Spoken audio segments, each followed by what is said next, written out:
ഭക്തജനങ്ങൾക്കും ആറ്റുകാൽ ഭഗവതി ക്ഷേത്രം ട്രസ്റ്റിന്റെ ഭക്തി നിർഭരമായ ചരിത്രപ്രസിദ്ധമായ ആറ്റുകാൽ പൊങ്കാലയ്ക്ക് ഇനി നിമിഷങ്ങൾ മാത്രമേയുള്ളൂ. അതിനുള്ള എല്ലാവിധ ക്രമീകരണങ്ങളും തയ്യാറെടുപ്പുകളും ഇപ്പോൾ പൂർത്തിയായി വരികയാണ്.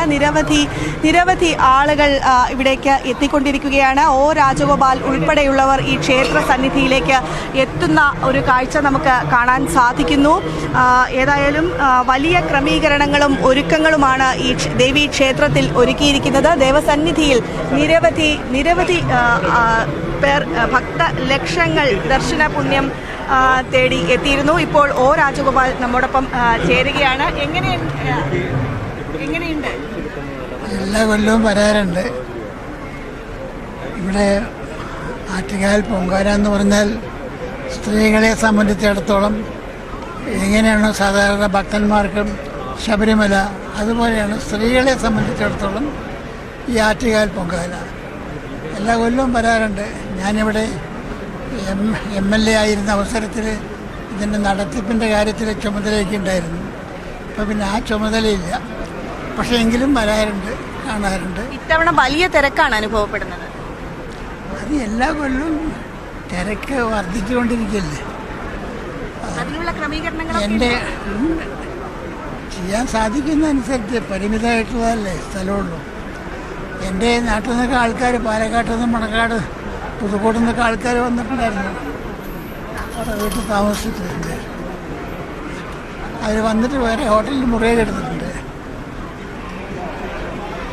ഏതായാലും ഈ ക്ഷേത്ര ചടങ്ങുകൾ ആരംഭിക്കാൻ പോവുകയാണ്. അതിൻ്റെ ദൃശ്യങ്ങൾ നമുക്ക് കാണാൻ സാധിക്കും.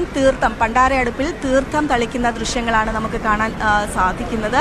അല്പസമയത്തിനകം തന്നെ അഗ്നി പകരുകയും ചെയ്യും. 10:30 മണിയോടുകൂടിയാണ് അഗ്നി പകരുക എന്നാണ് മനസ്സിലാക്കാൻ സാധിക്കുന്നത്.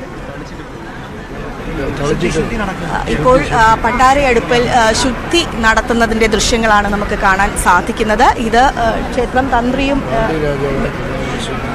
മേൽശാന്തിയുമാണ് ഈ ശുദ്ധി വരുത്തുന്നത്. അതായത് നമ്മൾ നേരത്തെ തന്നെ പറഞ്ഞു, ഈ ഒരു കണ്ണകി ചരിത്രത്തിലെ കഥ, ഈ പാണ്ഡ്യരാജാവിൻ്റെ വധം വായിച്ചു കഴിഞ്ഞതിന് ശേഷമാണ് ഈ പൊങ്കാല ഒരുക്കങ്ങൾ തുടങ്ങുക എന്ന് പറഞ്ഞു. പാണ്ഡ്യരാജാവിൻ്റെ വധം ഇപ്പോൾ അല്പസമയം മുമ്പ് തോറ്റംപാട്ടുകാർ പാടിക്കഴിഞ്ഞിരുന്നു. അതിനുശേഷം പാണ്ഡ്യരാജാവിൻ്റെ വധം പാടിയതിനു ശേഷം ശുദ്ധി വരുത്തുന്ന ചടങ്ങാണ് ഇപ്പോൾ കാണാൻ സാധിക്കുന്നത്. ആ ചടങ്ങിന് ശേഷം 10:30 അടുപ്പുവിട്ട ചടങ്ങുകൾ ഉണ്ടാവുക. അതിനുശേഷം പണ്ടാരടുപ്പിലേക്ക് അഗ്നി പകരും. അതിനുശേഷം പൊങ്കാല നിവേദ്യം ചടങ്ങുകൾ നടക്കുകയും ചെയ്യും. ഏതായാലും എല്ലാവിധ ക്രമീകരണങ്ങളും ഒരുക്കങ്ങളും എല്ലാം തന്നെ ഇവിടെ പൂർത്തിയായിട്ടുണ്ട്. ഇപ്പോൾ ആര്യയും ഭവ്യയും ചേരുകയാണ്. ആര്യ, ഭവ്യ ഇവിടെ ക്ഷേത്രത്തിൽ ചടങ്ങുകൾ അതിൻ്റെ ആചാര വിധിപ്രകാരം മുറപ്രകാരം നടന്നുകൊണ്ടിരിക്കുകയാണ്, പുരോഗമിച്ചു കൊണ്ടിരിക്കുകയാണ്. അതിനുള്ള കാത്തിരിപ്പ്, അതായത് പൊങ്കാല നിവേദ്യത്തിനുള്ള തയ്യാറെടുപ്പുകളെല്ലാം പൂർത്തിയായോ? എങ്ങനെയാണ് ആളുകളുടെ ഒരു കാത്തിരിപ്പ് അവിടെയുള്ളത്?